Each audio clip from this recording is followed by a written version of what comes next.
Like और comment मुझे next video बनाने पर मजबूर करता है, तो प्लीज़ लाइक और कमेंट ज़रूर करें। और अगर आप चैनल पर नए हैं तो चैनल को सब्सक्राइब करना ना भूलें और साथ ही में बेल आइकन को प्रेस करके नोटिफिकेशन को ऑल पे सेट करें, ताकि आपको हर वीडियो का नोटिफिकेशन मिलता रहे जैसे ही हम एक नया वीडियो अपलोड करते हैं। अंजलि ने पूछा, तुम्हें कोई और लड़की पसंद है क्या? मैं उसके सवाल में उलझ गया और बोला, तुम्हें क्यों लगा मुझे कोई लड़की पसंद है? वो बोली, तुम बात घुमाओ मत, बस हाँ या ना बताओ। मैंने कहा हाँ। फिर उसके चेहरे का रंग उतर गया और वो उठकर जाने लगी, तो मैंने उसका हाथ पकड़कर रोका और मुस्कुराते हुए कहा कि पूछोगी नहीं कौन? उसने एक बार पलटकर मेरे चेहरे की तरफ देखा। पता नहीं मेरी मुस्कुराहट में उसे मजाक सा दिखा, तो वो मेरा हाथ झटक कर दरवाजे से बाहर जाने लगी। पर जब तक वो दरवाजे तक पहुंची, मैंने कहा, मेरे पसंद की लड़की का फ़ोटो तुम्हारे कमरे में क्या कर रहा है? मैंने उसकी उदासी को दूर करने की मनसा से उसकी टेबल पर रखा उसका फ़ोटो देखते हुए उसे चौंकाने के मूड से कहा था, पर कुछ उल्टा ही हो गया। हुआ ये कि मैं उसका फ़ोटो फ्रेम हाथ में पकड़े हुए ये सब कह रहा था। मेरे मजाक से पता नहीं क्यों उसे गुस्सा आ गया और उसने मेरे हाथ से फ़ोटो फ्रेम छीनने की कोशिश की, मगर मैंने उतनी ही कसकर फ्रेम पकड़ रखा था। इसी बीच जब उसने झटके से खींचने की कोशिश की तो फ्रेम ज़मीन पर गिरकर टूट गया। मुझे पता था ये फ्रेम उसके लिए उसके पापा का गिफ्ट था, इसलिए बड़ा ही अनमोल था। मैं इस अचानक हुई इतनी बड़ी गलती के पश्चाताप में रहकर अंजलि से नज़रें नहीं मिला पा रहा था, इसलिए बैठकर फ्रेम के टुकड़े चुनने लगा। तभी अंजलि ने मेरे हाथ से टुकड़े झटके से गिरा दिए। मैं डर गया कि अंजलि को इतना बुरा लगा है कि शायद वो मुझे माफ़ करने के मूड में नहीं है, इसलिए ऐसा कर रही है। पर जब मैंने उसकी आंखें देखी तो उनमें गुस्सा नहीं, आंसू थे, और वो मेरी हथेली के बीच में कट के निशान से रिश्ता खून बह रहा था। मुझे तो अभी तक पता नहीं था कि ये खरोच कैसे लग गई, पर अब मैंने अंजलि से साफ साफ माफ़ी मांगना ही सही समझा और कहा, अंजू प्लीज़ मुझे गलत मत समझना, मैंने जानबूझकर नहीं किया, ये बस ऐसे ही हो गया। तू जो सज़ा देगी मुझे मंजूर है, बस गुस्सा मत होना। अंजलि को पता नहीं क्या सूझा, उसने हथेली को चूमा और माथे से लगा लिया। इससे मेरा खून उसके माथे से बालों तक लग गया, पर मुझे कुछ समझ नहीं आया, तो मैंने अपनी हथेली उसके हाथ से खींच ली और नाराज़ होते हुए कहा, कुछ सुन भी रही है मैं क्या कह रहा हूँ? और ये सब क्या कर रही है? अंजलि इतनी देर में पहली बार मुस्कुराई और बोली, तुझे सज़ा दे रही हूँ और क्या। तूने मेरे पापा का इतना अनमोल गिफ्ट तोड़ दिया, तो बदले में मुझे भी तो कुछ अनमोल ही मिलना चाहिए था, तो मैंने ले लिया। मेरे लिए उसकी बातें बिल्कुल पहेली जैसी थी, तो मैं कुछ कह नहीं पाया, पर उसकी लौटी मुस्कुराहट से कुछ हल्का महसूस कर रहा था। इसलिए अब मैंने उससे कहा, अब तेरी सज़ा पूरी हो गई हो तो मैं जाऊं? माँ को चिंता हो रही होगी और दीदी को भी तो पापा के बारे में बताना है। इतना कहते ही अंजलि की मुस्कुराहट फिर चली गई, तो मैंने उससे पूछा कि क्या हुआ, तू मेरे जाने से इतनी उदास क्यों है? अगर आंटी होती तो उनसे पूछकर तुझे भी ले चलता। वैसे आंटी कहाँ हैं? माँ आज भाई के लिए कपड़े दिलाने गई है। मैंने पूछा क्यों? आज मेरे बिना ही मार्केट चली गई। अंजलि ने कहा, तुम्हारे घर कल रात से कई बार फ़ोन किए पर अंजलि अपनी बात पूरी नहीं कर पाई। उससे पहले ही आंटी ने मेरे सामने आते हुए कहा, इतना फ़ोन करने का भी क्या फ़ायदा जब रंजन को उसकी आंटी की कोई फिक्र ही नहीं है। मैं शर्मिंदा होते हुए कहा, वो आंटी घर में कुछ ऐसा हो गया था कि मैं आपका फ़ोन नहीं उठा सका था।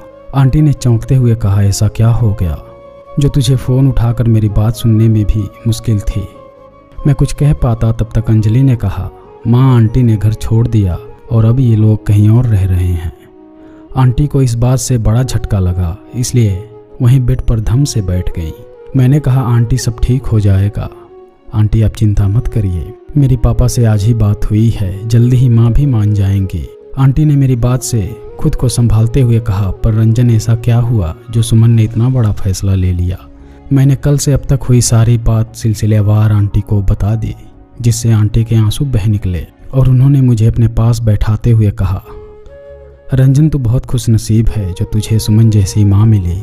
उसके दिल में तो हर किसी के लिए अपनापन और प्यार है, चाहे वो उसकी सौतेली बेटी ही क्यों ना हो।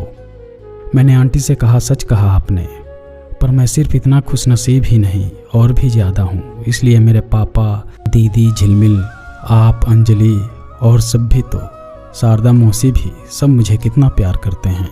इस पर आंटी ने मेरे बालों में अपनी उंगलियां घुमाते हुए कहा, हम सब तुझे प्यार करते हैं पर तू हमें नहीं करता, वरना इतना कुछ हो जाने के बाद अब जाकर मुझे बताने का वक्त मिला तुझे। मैं उनकी शिकायत का जवाब सफाई के रूप में नहीं देना चाहता था, इसलिए कहा, आंटी मैं आपसे बहुत प्यार करता हूँ, इसलिए तो आपको ये सब बताने ही तो यहाँ आया था। मेरा राजा बेटा कहकर आंटी ने मुझे गले लगा लिया। पीछे खड़ी अंजलि मुझे गुस्सा दिख रही थी, जैसे वो मेरे इस झूठ पर गुस्सा हो।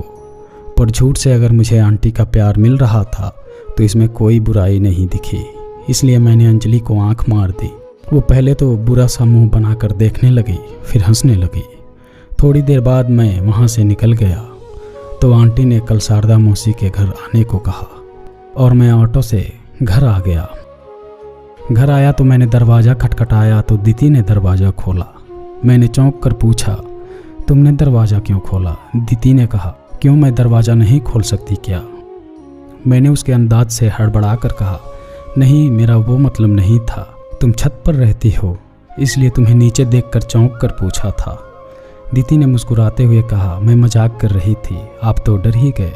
मैंने कहा, मैं अपने दोस्तों की नाराज़गी से बहुत डरता हूँ। इसलिए दीदी ने और बड़ी मुस्कुराहट से कहा, तो आपने मुझे अपना दोस्त मान ही लिया। मैंने कहा, जो आज तुमने मेरा साथ दिया उसके बाद ना मानने की कोई वजह ही नहीं थी। वैसे माँ और बाकी सब कहाँ हैं? दीदी ने कहा, मुझे ज़्यादा नहीं पता, पर आंटी के साथ स्कूल से लौटने के बाद आंटी और झिलमिल फिर से शायद मार्केट चली गई और शारदा आंटी अभी अभी बाहर गई हैं, आती ही होंगी। तभी घर का दरवाज़ा खटका तो दीदी ने खोला और मैं रसोई में पानी पीने चला गया। बाहर गिलास में पानी लेकर आया और बिना बाहर की तरफ देखे दीदी के कंधे पर हाथ रखकर पूछा, कौन है दीदी?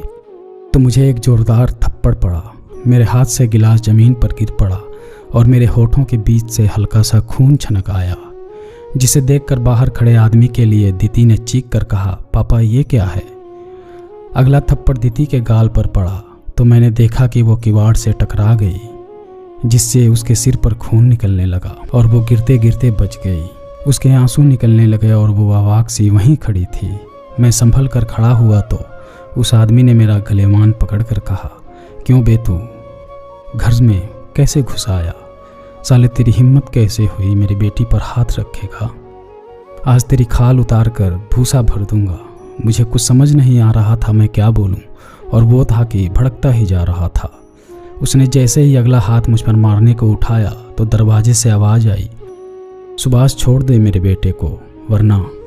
ये और कोई नहीं शारदा मौसी की गर्जना थी, जिससे उस आदमी ने हाथ तो नीचे किया पर मेरा गलेमान नहीं छोड़ा और मौसी को देखते हुए कहा, शारदा बहन, आपके घर कोई लड़का नहीं है, ये सोचकर ही तो अपनी लड़की को आपके यहाँ पर कमरा दिलाया था। अगर आपका कोई लड़का है तो पहले क्यों नहीं बताया? शारदा मौसी ने मेरे पास आकर कहा, सुभाष पहले इसका गला छोड़, उसके बाद तेरी किसी बात का जवाब दूंगी। मौसी गुस्से से लाल हो रही थी, जबकि उस आदमी ने गलेवान छोड़कर कहा, अब बताइए झूठ क्यों बोला? तभी मौसी को मेरे गाल पर छपे उंगलियों के निशान दिखे और होठों से निकलता खून दिखा तो वो फट पड़ी और एक झन्नाटेदार चाटा आदमी के गाल पर रसीद दिया। फिर बोली, सुभाष, शक की कोई हद होती है। अपनी बीबी को तो घर की जेल में कैद कर दिया है और अब ये सब तेरी इतनी मासूम बच्ची को तो अपनी शक से बख्श दे।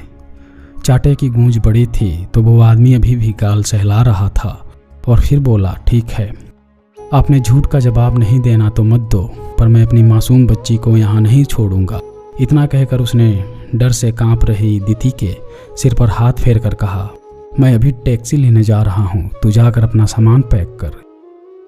इतना कहकर वो बाहर निकल गया और मैं तुरंत अंदर से दवाई का बॉक्स लाया और मौसी को देते हुए कहा, मौसी, दीदी के सर पर चोट लगी है। मौसी ने कहा, पहले अपनी चोट तो देख ले।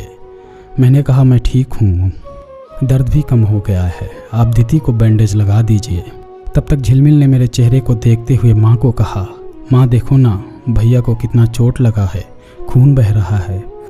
माँ और झिलमिल अभी लौटे थे। माँ अभी भी दरवाजे पर खड़ी कांपती दीदी को गले लगाकर उसके सर पर है, आप दीदी को बैंडेज लगा दीजिए। तब तक झिलमिल ने मेरे चेहरे को देखते हुए माँ को कहा, माँ देखो ना, भैया को कितना चोट लगा है, खून बह रहा है। माँ और झिलमिल अभी लौटे थे। माँ अभी भी दरवाजे पर खड़ी कांपती दीदी को गले लगाकर उसके सर पर हाथ फेरकर उसे सामान्य करने की कोशिश कर रही थी। तभी पीछे से जोरदार आवाज़ आई, तू अभी वहीं खड़ी है, अपना सामान नहीं लाई। माँ ने गुस्से में पलट कर देखा तो उस आदमी के चेहरे के 12 बज गए और वो दरवाजे पर चुपचाप खड़ा रह गया। आगे की कहानी मैं आपको नेक्स्ट वीडियो में बताऊंगा। अगर आपकी भी ऐसी कोई लव स्टोरी है तो आप हमें इंस्टाग्राम पर भेज सकते हैं, लिंक डिस्क्रिप्शन में है। उम्मीद करता हूँ आपको ये कहानी पसंद आई होगी। अगर आपको ये कहानी पसंद आई हो तो वीडियो को लाइक, शेयर और हमारे चैनल को सब्सक्राइब